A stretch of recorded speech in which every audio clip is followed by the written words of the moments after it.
なんとかなったみてえだな。畳みかける。これがスーパーサイヤ人3だ。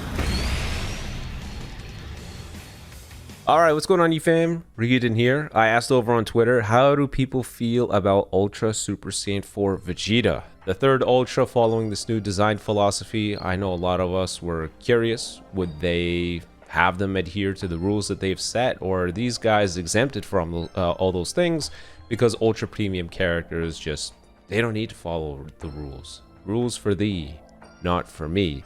So of course I got GORESH here as well, just so we could see what people think and we can share our own 2 cents.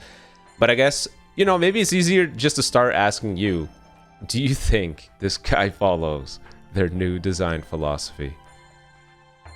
I think he follows it more than like Frieza does. Yeah. And the reason why I say that is because I feel like he, as an attacker, is what an attacker should be. I mean, they gave him endurance and buff removal and stacking cost increase. So they gave him defensive tools, but I don't feel like he has so many defensive tools to the point where he is like just a defensive god, right? I actually would say Namek Goku to me feels better defensively than this guy because of the KO guard mechanic. But yeah, am I gonna sit here and tell you that this Vegeta fills their new design philosophy better than like every LF character? No, because he's an Ultra and they just treat Ultras differently. So yeah, I don't feel like he's as in line with that as the LFs are, but I think it could have been worse. It could have been much worse. Yeah, I don't like that they gave him 2 lives, debuffing, and arts cost increases. I feel like that was just, you know, he doesn't heal as much. It's probably why he doesn't feel like he's as good sustain-wise, but I didn't understand why they had to do that. That is one-man army stuff, dude. This guy can do all of it. It didn't make any sense. But yeah, I don't think he follows their philosophy. To a lesser degree, he breaks the rules versus the other 2, but I mean, he's still an Ultra, and I guess that's the expectation going forward. Ultras will always be cracked out. We don't have to worry about that. LFs risk being trash. That's pretty much it. Yep.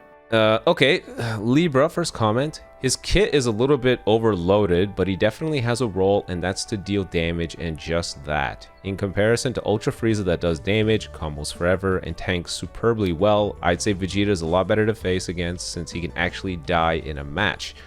Hi, Raifam. Yeah, I think that's pretty much what we just said. To a lesser degree, in terms of sustainability, he is definitely more focused in on being a blitz character because the meta needed that. Too many matches were going for far too long with the damn Frieza and Namek Goku teams. Yeah. But yeah, I still think they're all just too overtuned. Yeah, no, I think for me, the reason why I really like this release is because this is what the game needed. Right, the game pretty much all the way from the end of the anniversary all the way until now, so we're talking like almost 2 months, has pretty much been a timer count meta. In standard, not every match goes to timer, and we've definitely had worse timer count metas than the one that we were in until this Vegeta came out, but it was still what I would consider to be a timer count meta, where I would say a majority of the matches were going to timer, which is just, you know, people just don't tend to find that very fun. So I think this Vegeta is actually what the game needed to move things along and actually be able to kill people. So this is, I think, you know, they were correct in the way that they designed this character. It also helps that he's like, when was the last time an Ultra had a ranged blue? Yeah, I mean, not even just like an Ultra, but like any character. Like, whenever we see ranged blues these days, it really feels like more often than not they're projectiles than just straight up beams. Yeah. It's been way too long. They're very choosy. They hold different things to a higher regard. I've noticed. I don't know what it is, but range blues have fallen in that category of let's pull back on how many of these we give. They just find it way too valuable. Billy, I think he'd be good until Fest. Basically the Ultra Cell of Q3, Q4 Legends. Offensively powerful, but off boost, he's gonna have a lot to deal with. I think that's a good way to put it too, but being good until Fest. Do you think they're gonna push the needle with damage guard numbers at any point until Fest? I feel like they've stopped. I think they think this is the sweet spot. I don't know, but the one thing that this character has going for him right now is there aren't very many good blues. So Yeah. if they start pushing some like really good blue characters, this guy might be, I don't want to say in trouble, but he'll, you know, have some opposition at least. But right now we're in a really good meta for this character. It is So funny. if we start getting some blues that can kind of deal with Frieza, then we'll see, right? But we need purples first. That's the step one. Step one is get a purple in the game that can actually do something, and then we can get a blue character, right? Because that's a more realistic approach to being able to deal with Frieza. Yeah, but it is funny that they're like, just in case, let's give him the transforming VB thing, just in case MUI actually is a threat to him. It is kind of funny. Well, they gave him that, and then they actually gave him like a lot of different ways to go neutral, defensively and offensively. So it's like they're setting him up for something. Like there's going to be some kind of crazy blue character dropping soon, but we'll see. We'll see. I think his type neutral with his switch attack lasting a few timer counts is a pretty good decision too, because you just blitz type neutral. You can get like 2-3 cards in quickly before that's gone. Yeah. Joku, a fantastic release, is exactly what the meta needed. We were in desperate need of a burst damage dealer to bring the Frieza Saga team down to earth. He's giving GT a great foundation while also elevating Vegeta Clan to being on the cusp of a great team. I agree with that too. I was saying prior to his release, if he is red and ranged, then it feels like their primary focus is Vegeta Clan with the side effect of this buffing GT. And I know that sounds a little bit weird given that the campaign is advertising mostly GT, but with the Saiyan Saga Vegeta being ranged, Evo Vegeta being ranged as well, it felt like we want a competent ranged powerhouse for Saiyan Saga Vegeta, and then because we could use a Super Saiyan 4 Vegeta, we can also do a double whammy of buff and GT as well.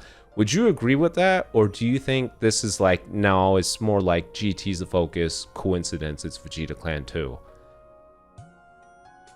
I mean, their stated focus is GT because it's a GT campaign, but I don't know. I mean, his Ultra ability is GT. He doesn't buff Vegeta Clan with his Z ability. That bothered me a lot. I Yeah. found that so bizarre. I don't understand why. Why would it be like? Why would you set it up that way? How can it not be Vegeta Clan? It's so bizarre. Some of the choices that they make, like for when the Trunks got a Zenkai too, they went with green hybrids. What? Why? It's also the thing where it's like, if they keep giving every Saiyan character a Z ability that buffs Saiyans, what do you think is going to happen? Every single team is just going to be Saiyans. Yeah. Right? We need, like, to me, the Saiyan team should essentially just be like a dumping ground team. Like, Yeah. it essentially will just be, here's your team of just a aggregation of these Saiyan characters that don't necessarily work the best together, don't necessarily buff each other. It's just a bunch of good characters together that might not have good synergy. But when you have a character like Vegeta or Namek Goku or UI Goku or, you know, Kaioken Goku or Saiyan Saga Vegeta, like all these good Saiyan characters, probably is better just to not have them Z ability buff Saiyans. And, you know, people are going to be like, oh, well, I am a free-to-play player and it's going to help me if, you know, these characters Z ability buff Saiyans because it's going to make it easier for team building. But I think it actually does hurt team building in a way, because that is a way to essentially just have every single team you fight be the same team. If you just have every single Saiyan team just be insane. So I'm not really sure why they decided to go with the Saiyan Z ability over a Vegeta Clan Z ability, which would have, at least, I wouldn't say that alone would have pushed diversity in the meta, but it would have helped a little bit. Yeah. Not to mention, like, they gave the tag 4s the unique equip. Like, what are they trying to push? GT is a nothing burger tag. If they were gonna power it up, like, I don't like it when they do this, where they keep trying to divide up the tag they're powering up as a strike version and a blast version when neither exists. How about we make sure one of them actually exists first? So if they're gonna go ranged, can we focus on characters that actually buff up that? Like, why not give the unique equip to a Mega Shenron then? Yeah. I don't know. I feel like they're trying to do... This actually goes back to a video you did and some comments we had a while back where we're like, are they trying to build all this crap for Proud? Is that going to be the main focus? I hope not, but it does feel like their vision is, okay, this could be a solid secondary option for Proud. But when you go to standard PvP, obviously, there's no room for secondary options. Everyone just wants to go with the best and then juice it up. So I wonder if that's what they're doing. It's just more Proud stuff. Yeah, but like even in Proud, you want to have a team that is the same, like it's built around the same offense, right? You want to have like a strike team or a blast team, even in Proud, I feel like. So it is still weird. Yeah, I don't know. I don't know what they're doing, but I guess the Zenkai and the LF will give us our answers to that. If the Zenkai is blast oriented and then the LF is strike oriented, then it's like, all right, they don't know what they're doing. Forget it. They have really good options, but if they keep trying to divide stuff up like this, then now it's whatever. I don't know what they're doing. Yeah, you have high hopes for the Zenkai incoming? Well, it depends. If they give it, if they give it to Bulla, I think that's really, really good. Because, you're praising Instant Transmission Goku. And I've seen a lot of Japanese tier lists put Instant Transmission Goku in high regard now. But a lot of what they're praising does, Bulla does similar things. Sub-cal manipulation, really good damage support for the team. She also has her own little form of disrupt with the key reduction, which is something that no meta character, I think it's only Namek Goku that can protect themselves from key reduction. So I think her little disrupt can be valuable. So I think her with the Super Saiyan 4 Vegeta and whatever, third people decide to go with would be a really good trio. So I feel like if she gets the Zenkai Awakening, then all the traits that people praise IT Goku for, she borrows some of them, and then whatever additional tools they give will just be that much better to be ran with Super Saiyan 4 Vegeta. I think it has to be her. Her or Hellfighter 17. Either one of those I'd go with. Majub. All right, that's over. The buffing GT campaign is done. Majub. Clinching offensive powerhouse, but a clear step down in toxicity compared to the Anniversary Ultras. Wish he was more restricted, but still a great release overall.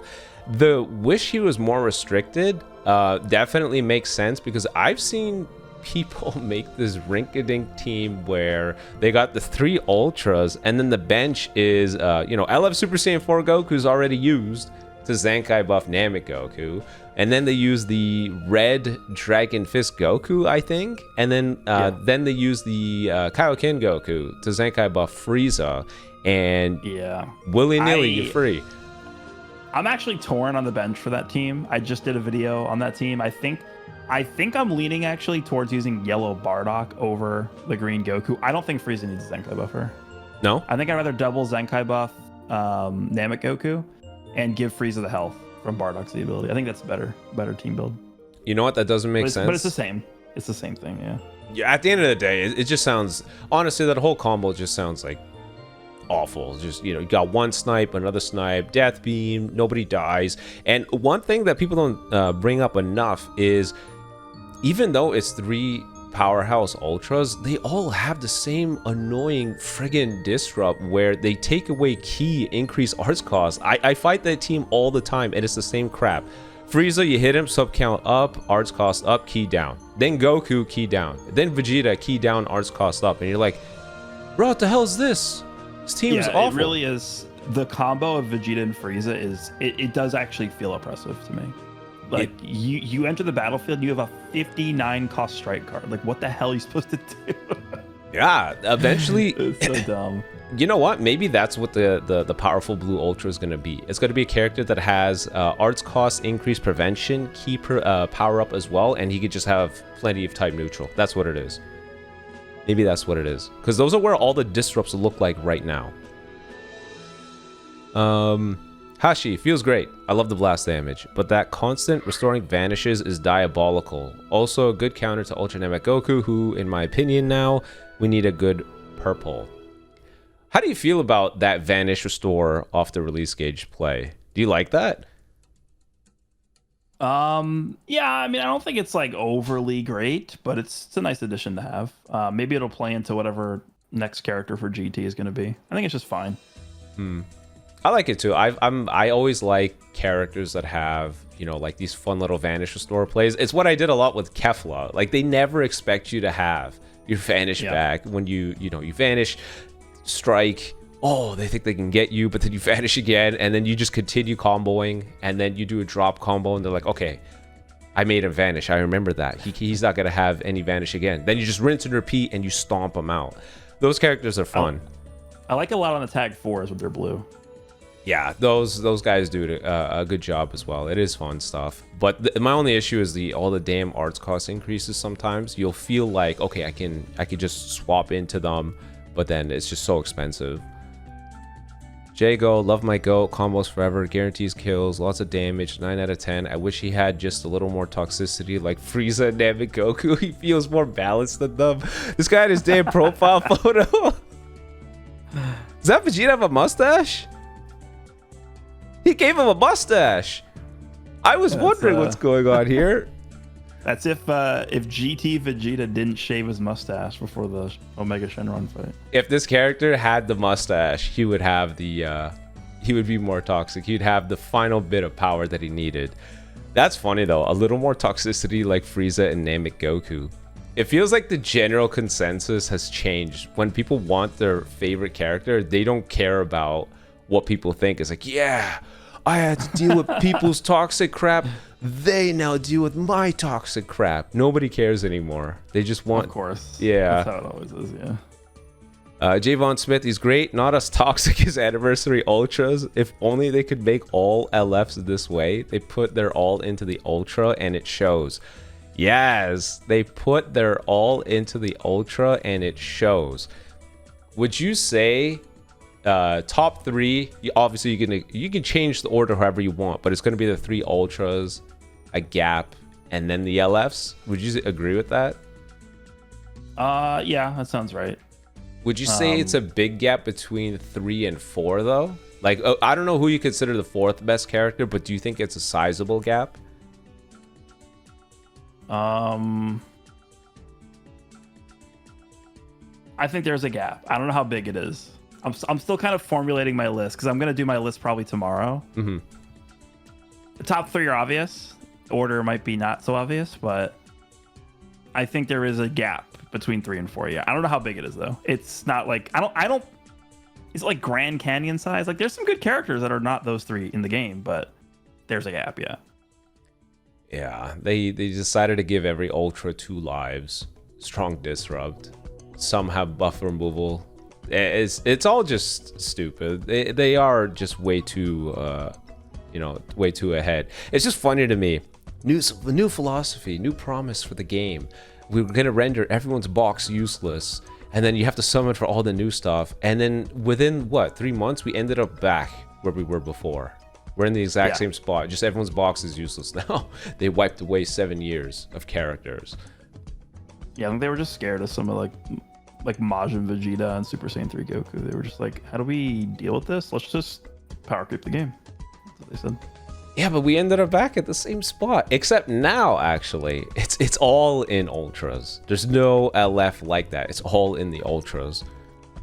To be fair, we kind of have been not. I don't know if we've ever been like as bad as this in terms of ultra versus LF power, but back in 2023.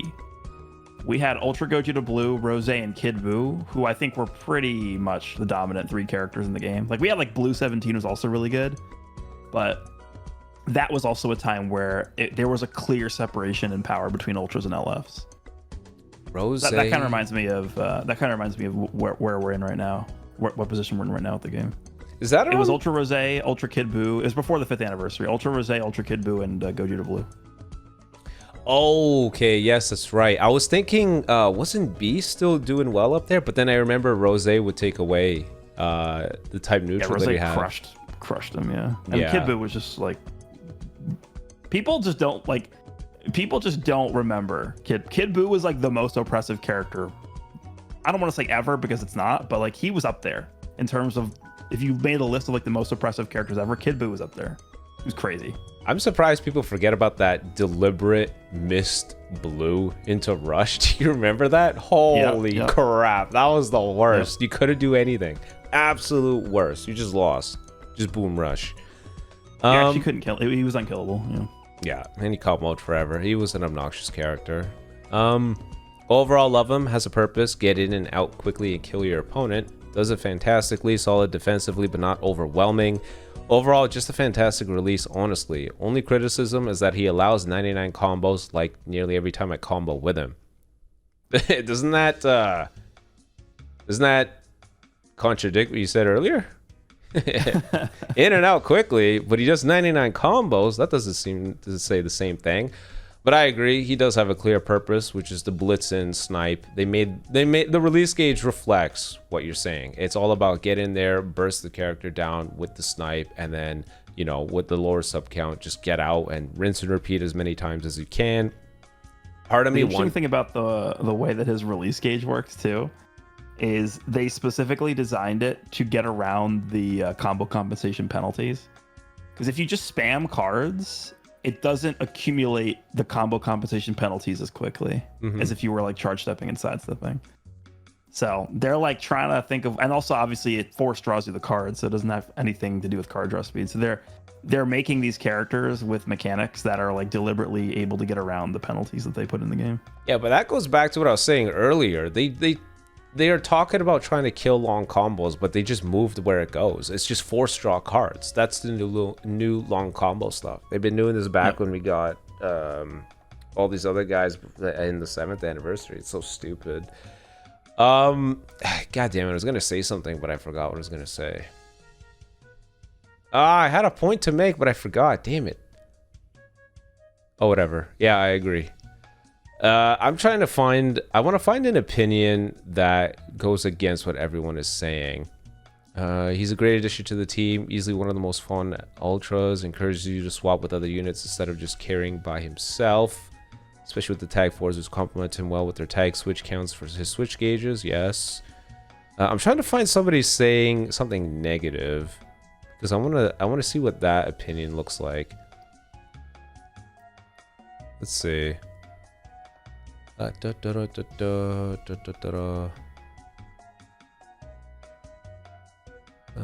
you wanted negative comments, you should have told me to post. There would have been a lot of those. What negative opinion do you have about him?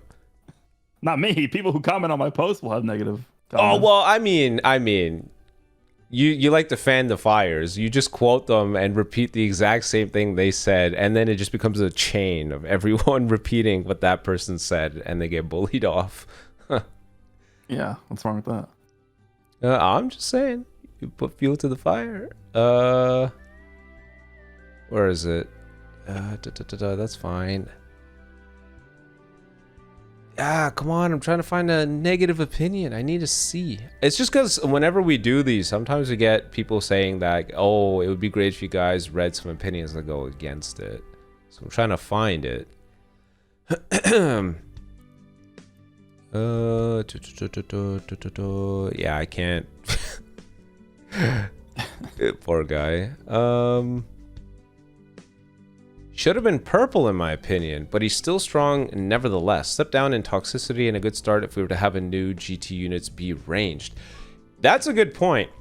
Do you think he should have been purple versus red? I'm of the opinion that we will need more reds first to push down Namek Goku before we start considering purples. I think it's better that he's red, and the main reason why is because I thought there were 3 options for Vegeta: red, blue, or purple.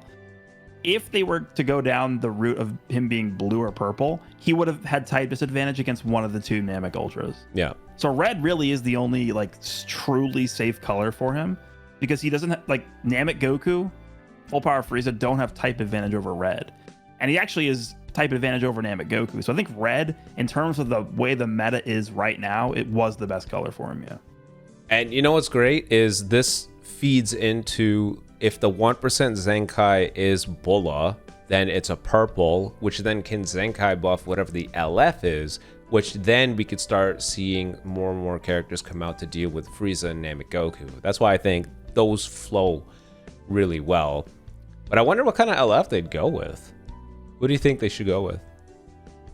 Like for the GTLF? Yeah, who would they go with? I think there's a few options. The one that is glaring to me is the full power Super Saiyan 4 Goku does the Dragon Fist versus Omega. There's also potentially a preparation mode Dragon Fist base Goku in 18 that beats Super 17. Yeah, I was. There's also like a Synchro Gauge Super 17. There's a transforming Super Baby 1 into Super Baby 2. There's a transforming Sin Shenron into Omega. There's a lot they could do for GT, but the thing with GT is they basically did almost everything in 2024. Yeah. So the one that really sticks out to me is that Super Saiyan 4 Dragon Fist. Yeah. Maybe they're gonna try and maybe they're just paying respect to the original red and purple Super Saiyan 4s from many years ago. Maybe that's what they're gonna do. And maybe they give another unique equip to the Super Baby 2, the Zenkai, the blue one. That's their way of bringing them all back. One's an Ultra, one's an LF, another unique for Baby. Yeah, they could. They could also give another. They could give a second unique equip to the yellow Super Saiyan 4 Goku. Could be interesting. Like he has the cover rescue ability.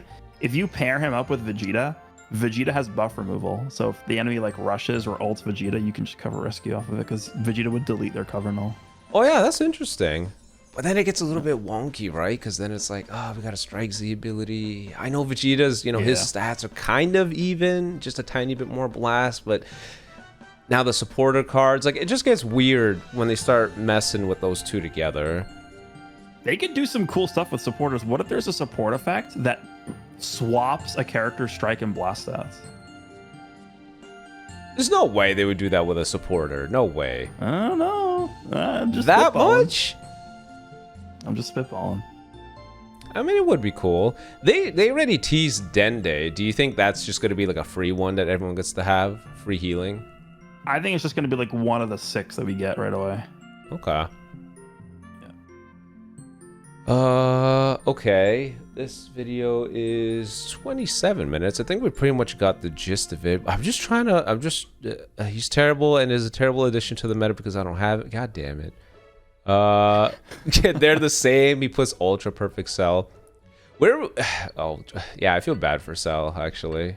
I like the fact that his defensive stat is almost the same as Metal Cooler's, except the difference is he starts at 210% damage guard. You know what's crazy about that is he still takes a lot of damage. Vegeta? Like, yeah, like if you're like just in like a neutral spot, if you are Ultra Super Saiyan 4 Vegeta and you're attacking an enemy Ultra Super Saiyan 4 Vegeta, like he can take a lot of damage. Yeah. So that just goes to show how bad Metal Cooler is. I was like, is he trying to make a point about how crazy damage power creep is? No, it's another opportunity to take a dump on Metal Cooler. I mean, he has what is that? That's 85% more damage guard than Metal Cooler. It is tough, man. Yeah,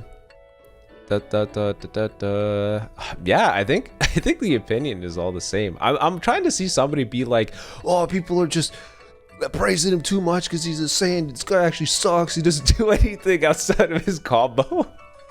I'm trying to see if somebody said anything like that, but no, it looks like universally everybody praises him. They all like him, which is fine. You know what's funny about this is, like, people are like, oh, this guy doesn't follow the design philosophy, but like people love him. Yeah. I think subconsciously the community knows you know what it all goes back to? People want broken characters, but they don't want you to have broken characters. That's the difference. That's all this is. When they say, oh, this guy's bad for the game, it's because they don't want to fight him anymore. But oh, they sure as hell love using him. That's what it is. You can be a broken character, but still have like a dedicated role. Like this Vegeta is definitely first and foremost a damage dealing character, but I don't know if he needed the buff removal. Like I'm fine with having endurance. I'm fine with having the cost increase stacking, but like I feel like the buff removal is a little too much. I don't know if he needed that.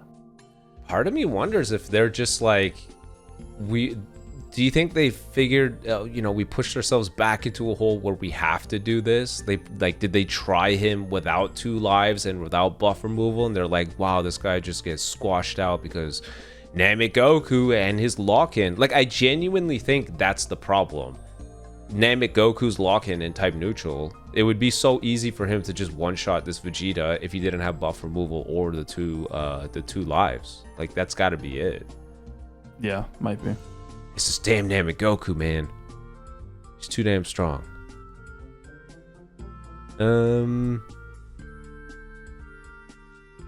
Okay, I think we pretty much got everyone's opinion here. It's either he's really good, he's peak, he's not too toxic, prevents matches going to timer. Maybe that's the biggest thing people wanted out of this. They're just sick of these matches going for too long. But yeah, I guess we all share that same sentiment. It's nice to, I guess, see that everyone is at least like, okay, woo, you know, he's not UMV 2.0. He has a clear-cut role, and we found a greater annoyance we wanted him to deal with, and he deals with that. So appreciate you guys sharing your opinions. Do you have any final thoughts? You know, if they're gonna design, and this is obviously not just pertaining to Ultras, but they're gonna design characters moving forward like this Vegeta, I really don't have a huge issue with that. But it can't just be for Ultras. It's got to be for every character, right? So hopefully that's what they do. Yeah, and if you're gonna start buffing a tag, maybe don't start with an Ultra. That's I think that's another important thing to bring up. Otherwise, we end up with this 3 Ultra setup. Right. Well, they gotta just do something about the Ultra abilities. That's a whole other conversation we could have. But like, they started the Ultra ability thing when the first Ultras came out, and it was like a big percentage of their damage. Now it's nothing. No one who cares about 30% damage. That doesn't matter at all. They have interesting ideas, but then they kind of just throw them out the window. I still want to see what the LF unique ability stuff was supposed to be. It's now just a glorified Zenkai buff. Yeah. Oh well, we'll see what they come up with. Supporters coming soon, but either way, appreciate you guys tuning in. But until next time, peace.